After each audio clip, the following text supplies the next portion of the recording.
लोकसभा चुनाव के नतीजे सामने आने के बाद से बीजेपी अपनी सरकार बनाने की जद्दोजहद में जुटी हुई है।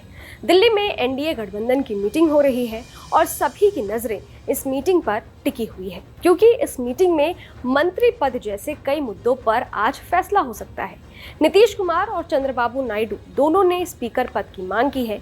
ऐसे में सभी की निगाहें इसी बात पर टिकी हुई है कि क्या बीजेपी स्पीकर का पद अपने पास रखेगी या गठबंधन को देगी। दरअसल बीजेपी स्पीकर का पद अपने पास इसलिए रखना चाहती है क्योंकि इतिहास में टीडीपी स्पीकर ने पर्ची गिरवाकर बीजेपी के अटल बिहारी वाजपेयी की सरकार गिरवा दी थी। जी हाँ, क्या है पूरा मामला, चलिए आपको बताते हैं। नमस्कार, मैं हूं अदिति शाह और आप देख रहे हैं न्यूज नेशन डिजिटल। बीजेपी के लिए स्पीकर का पद अहम है। दरअसल 13 मार्च 1998 अटल बिहारी वाजपेयी की अगुवाई में एनडीए की नई सरकार बनी। इस सरकार को दक्षिण भारत की दो प्रमुख पार्टियों डीएमके और टीडीपी का समर्थन था। टीडीपी ने जिद करके अपने नेता जेएमसी बालयोगी को स्पीकर बनवा लिया। करीब 13 महीने बाद डीएमके ने अटल सरकार से समर्थन वापस लेने का ऐलान कर दिया। यहाँ स्पीकर का रोल बेहद अहम हो गया। अटल सरकार के पास बहुमत है या नहीं, ये जानने के लिए 17 अप्रैल 1999 को अविश्वास प्रस्ताव पर वोटिंग कराई गई। इस दौरान कुछ लोगों ने देखा कि स्पीकर बालयोगी ने लोकसभा के सेक्रेटरी जनरल एस गोपालन की तरफ एक पर्ची बढ़ाई। गोपालन ने उस पर कुछ लिखा और उसे टाइप करने के लिए भेज दिया।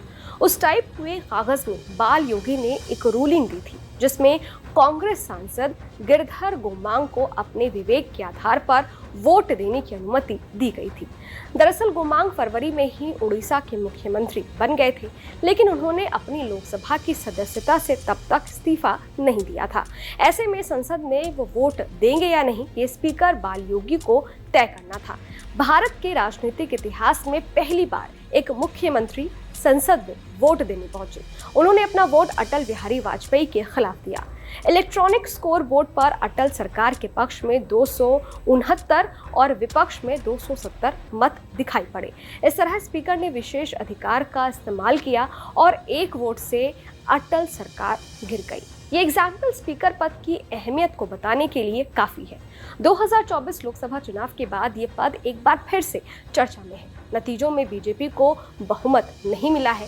वो चंद्रबाबू नायडू की टीडीपी और नीतीश कुमार के जेडीयू के सहारे सरकार बनाने जा रही है। दोनों पार्टियां इस बार लोकसभा चुनाव में किंग मेकर बनकर उभरी हैं। एक तरफ नीतीश कुमार की जेडीयू को जहां लोकसभा चुनाव में 12 सीटें मिली हैं, तो वहीं टीडीपी को 16 सीटें मिली हैं।